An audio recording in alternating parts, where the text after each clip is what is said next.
सोने का जब जेवर बनाते हैं तो उसमें दूसरी धात मिलानी पड़ती है, उसको खोट कहते हैं, खोट मिलाना पड़ता है। वो खोट नहीं है, वो दूसरी धात है, क्योंकि सोना इतना नरम होता है कि वो तो यूं दबाने से सुखड़ जाएगा, तो दूसरी धात तांबा पीतल उसमें मिलाते हैं तो अब वो जेवर कड़क हो जाता है। तो वो दूसरी धात मिलने की वजह से उसका कैरेट कम हो जाता है।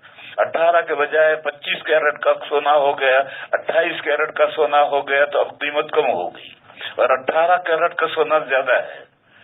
तो सोना पुराना नया होने से नहीं होता है। आज तुम जेवर बना कर लाओ, अब जेवर बनने के बाद उसको सोने का कैरेट तो 28 हो गया, और नया सोना खरीदो तो 18 कैरेट का है, तो दोनों की कीमतें मुख्तलिफ हैं।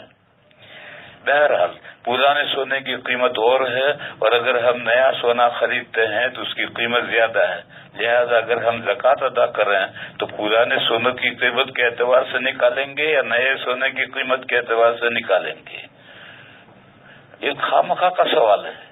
आप जो नया सोना खरीद के लाए हैं उसकी ज़कात निकालनी है तो 18 कैरेट का है, उसके एतबार से कीमत के एतबार से निकालो। और अगर आपकी बीवी के पास जेवर है या आपकी मिल्कियत में जेवर है और वो जेवर 28 कैरेट का है, तो 28 कैरेट सोने का जो कीमत है उसके एतबार से ज़कात निकालो। अब ये हुजूर खामा का मसला पूछ रहा है, आपके पास कौन सा सोना है जब नया है, अभी खरीद कर लाया हूँ, उसमें अभी कोई दूसरी धात नहीं मिली, कितने कैरेट का है? 18 कैरेट का है, तो 18 कैरेट की जो कीमत है उसके एतबार से ज़कात निकाल।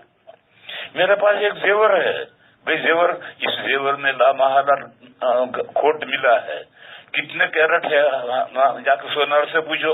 वो सोनार, देखो तुम्हारे पास में अगर बिल है, जब जेवर बनाया था कि मैंने 1 तोला जेवर बनाया था, अब वो जेवर बनने के बाद में 1.5 तोले का जेवर हो गया, तो अब वो 1.5 तोला सोने के नहीं, 1 तोला ही है वो, तो उसमें सोना 1 तोला है।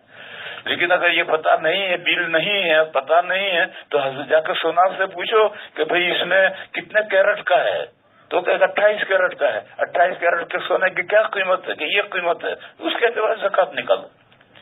बाकी जो ज़कात के मसले, ये जो आयत पाक हैं उसमें वो मिम्मा रज़क़नाहुम युनफ़िक़ून मज़मून आ रहा है, उसमें मैं निसाब ज़कात का बयान करूंगा, बड़ा निसाब भी बयान करूंगा, छोटा निसाब भी बयान करूंगा, बहुत तफसील का इंतजार करो।